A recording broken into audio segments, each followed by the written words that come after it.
கேழ்வரகு மாவு அதுக்கப்புறம் அவல் இருந்தால் இந்த ரெசிபியை இன்றைக்கே ட்ரை பண்ணி பாருங்கள். Welcome to Kayu's kitchen. இன்றைக்கி நம்ம சேனலில் ரொம்ப டேஸ்டியாக ஒரு டிஃப்ரெண்ட்டான ஸ்நாக்ஸ் செய்யலாம் வாங்க. இது நீங்கள் ஸ்நாக்ஸுக்கும் சாப்பிடலாம், இல்லைனா பிரேக்ஃபாஸ்ட்டுக்கு கூட சாப்பிடலாம். ரொம்ப நல்லாயிருக்கும். இப்போ ஃபஸ்ட்டு என்ன செய்யலான்னா, ஒரு கப் அளவுக்கு அவல் எடுத்துக்கலாம். ஒரு பவுலில் ஒரு கப் அளவுக்கு அவல் எடுத்திருக்கேன்.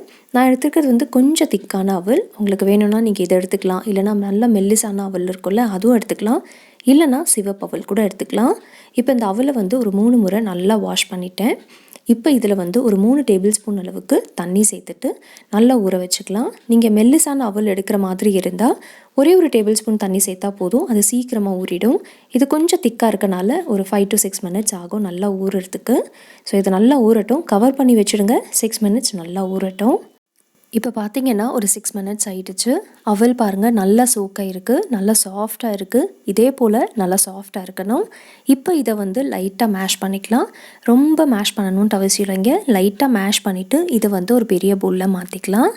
அடுத்ததாக இதில் அரை கப் அளவுக்கு கேழ்வரகு மாவு சேர்த்துக்கலாம். ராகி மாவு சேர்த்துருக்கேன். நம்ம ஒரு கப் அளவுக்கு அவல் எடுத்துருந்தோம், இதில் அரை கப் அளவுக்கு கேழ்வரகு மாவு சேர்த்துருக்கோம். இதில் 1 டீஸ்பூன் அளவுக்கு இஞ்சியை நல்லா பொடியாக கட் பண்ணிவிட்டு சேர்த்துக்கலாம்.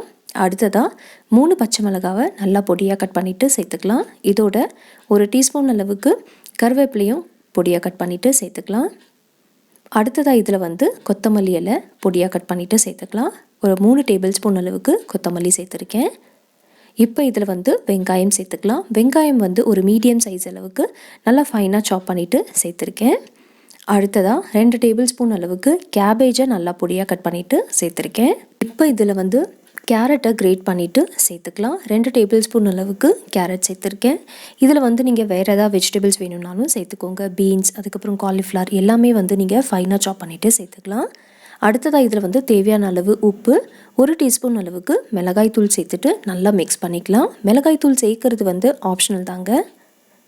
உங்களுக்கு மிளகாய் தூள் வேணும்னா சேர்த்துக்கோங்க. ஏன்னா நம்ம பச்சை மிளகாய் முன்னாடியே சேர்த்துறணும்ல.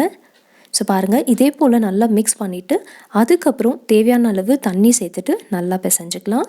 ஃபஸ்ட்டே தண்ணி சேர்த்துறாதீங்க. நல்லா மிக்ஸ் பண்ணிவிட்டு அதுக்கப்புறம் தண்ணி சேர்த்துக்கலாம். இன்றைக்கி நான் 2 டேபிள் ஸ்பூன் அளவுக்கு தான் தண்ணி சேர்த்துருக்கேன். அது எனக்கு சரியாக இருந்தது. ஸோ நிறைய தண்ணி சேர்த்துறாதீங்க, கொஞ்சம் கொஞ்சமாக தண்ணி சேர்த்துட்டு இதே போல் நல்ல மாவு பிசைஞ்சுக்கோங்க. இந்த ரெசிபியோட இன்க்ரீடியன்ட்ஸ் அதுக்கப்புறம் ரிட்டன் ரெசிபி நான் டிஸ்கிரிப்ஷன் பாக்ஸில் எழுதியிருக்கேன். ஸோ ப்ளீஸ் டிஸ்கிரிப்ஷன் பாக்ஸை செக் பண்ணிக்கோங்க. மாவு பாருங்கள் ரெடி ஆகிடுச்சு. ரொம்ப ஹார்டெல்லாம் இல்லை, லைட்டாக இப்படி சாஃப்டாக இருக்கணும். இப்போ கை ஈரம் பண்ணிவிட்டு இதிலிருந்து சின்ன சைஸ் பால் எடுத்துக்கலாம். பாருங்கள் இந்த அளவுக்கு எடுத்திருக்கேன். இப்போ இதை நம்ம என்ன செய்ய போகிறோன்னா, நம்ம கடலைப்பருப்பு வடை செய்வோம்ல அதே போல் லைட்டாக இப்படி ப்ரெஸ் பண்ணிக்கோங்க. ரொம்ப திக்காலாம் செய்யாதீங்க, லைட்டாக கொஞ்சம் மெல்லிசாக இருக்கட்டும். பாருங்கள் இதே போல் ரெடி பண்ணிவிட்டு எல்லாம் எடுத்து வச்சுக்கலாம். அதுக்கப்புறம் நம்ம ஃப்ரை பண்ணுறதுக்கு ரொம்ப ஈஸியாக இருக்கும். நான் இப்போ எல்லாமே ரெடியாக எடுத்து வச்சுருக்கேன். இதை நம்ம இப்போ ஃப்ரை பண்ணிடலாம். ஃப்ரை பண்ணுறது நம்ம டீப் ஃப்ரை பண்ண போகிறது இல்லைங்க, ஷாலோ ஃப்ரை தான் செய்ய போகிறோம். ஸோ ஒரு பேனில் ஒரு 4 டேபிள் ஸ்பூன் அளவுக்கு தான் எண்ணெய் எடுத்திருக்கேன். எண்ணெய் லைட்டாக சூடான பிறகு ஃப்ளேம் லோ ஃப்ளேம் வச்சுடுங்க. லோ டு மீடியம் ஃப்ளேம் வச்சுட்டு இதை நம்ம ஃப்ரை பண்ணிடலாம். இந்த பேட்டிஸ் எல்லாம் சேர்த்துட்டு ஒரு 2 மினிட்ஸ் இது நல்லா ஃப்ரை ஆகட்டும். அதுக்கப்புறம் இதை நம்ம திருப்பி போட்டுடலாம்.